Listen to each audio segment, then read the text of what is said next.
Biasa apa nih lu?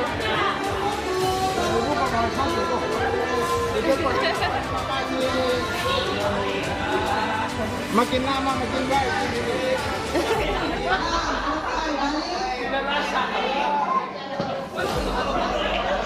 Tangan ke atas. Oke, gerakan. Nanti kalau saya bilang lepaskan, buang ke bawah sambil teriak woi, gitu ya. Oke. Gerakan. Mulai. Lepas. Oke, silakan. Serius.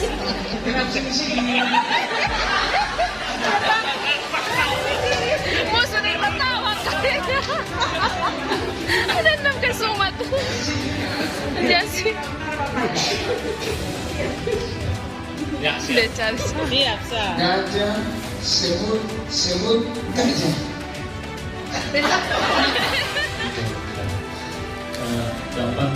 Dapat ditunjukkan sangat banyak karena memang peluang itu sangat banyak waktu itu dan sangat tepat sih. Dalam perkembangan waktu,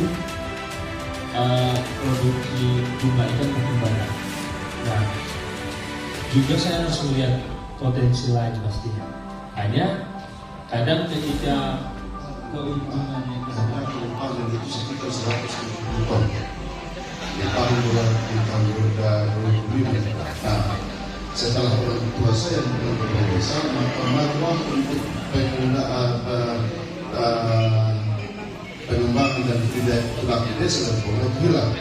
Jadi sebenarnya ketika sekarang saya menjadi kepala desa dengan berbagai ikan air tawar dan bawang merah, sedangkan bawang merah kami desa yang bawang memang Bapak desa sendiri yang bawa kemarin dari yang bawa ke sana, yang bawa sini aku sudah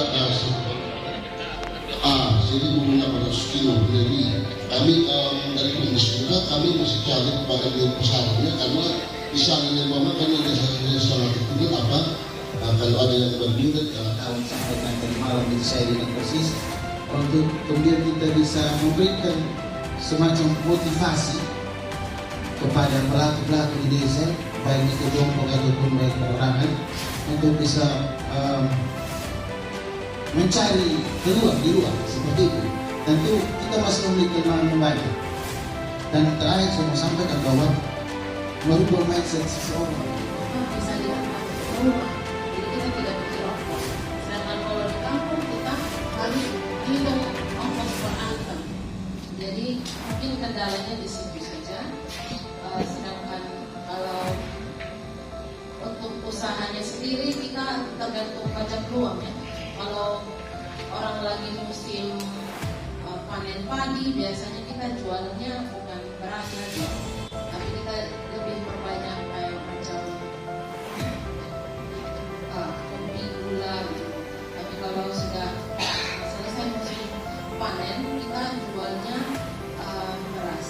Jadi karena kebetulan kemarin banyak yang gagal panen karena ada serangan hama dalam musim padi. Sekarang kebutuhan beras meningkat. Kita baca peluang.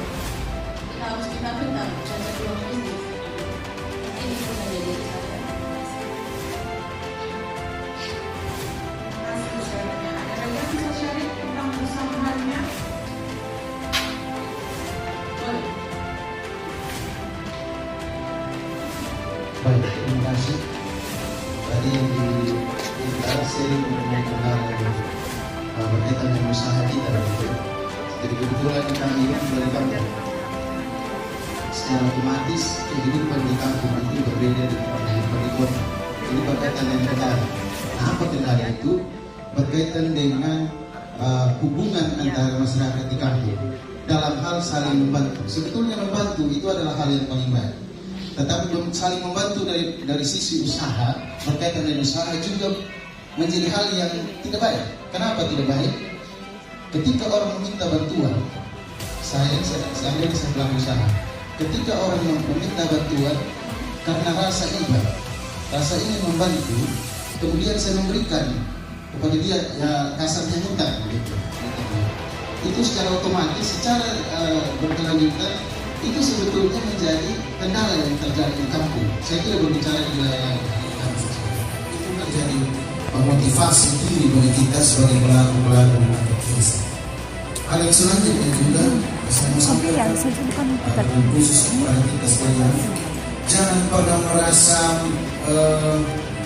lemah dengan bahasa-bahasa di desa yang itu kemungkinan besar akan membuat kita putus asa seperti itu. Saya kasih contoh misalnya, mohon maaf teman-teman kader, walaupun saya tidak terlibat langsung dalam tekad, tapi saya turut merasakan apa yang dirasakan oleh teman-teman kader. Karena saya juga bagian dari desa, pernah saya bekerja desa sebagai seorang pendamping. Kalau saya melihat di wilayah saya tidak berbicara di wilayah orang lain. Ada kecenderungan masyarakat itu menilai bahwa program tekad itu adalah program yang tidak memiliki uang. Mohon maaf saya sampaikan itu. Perlu teman-teman harus kuat di situ. Kalau misalnya kader tekad masuk di masyarakat, ada bahasa istilah program ini tidak ada uangnya. Kenapa begitu? Ya masyarakat juga tidak salah.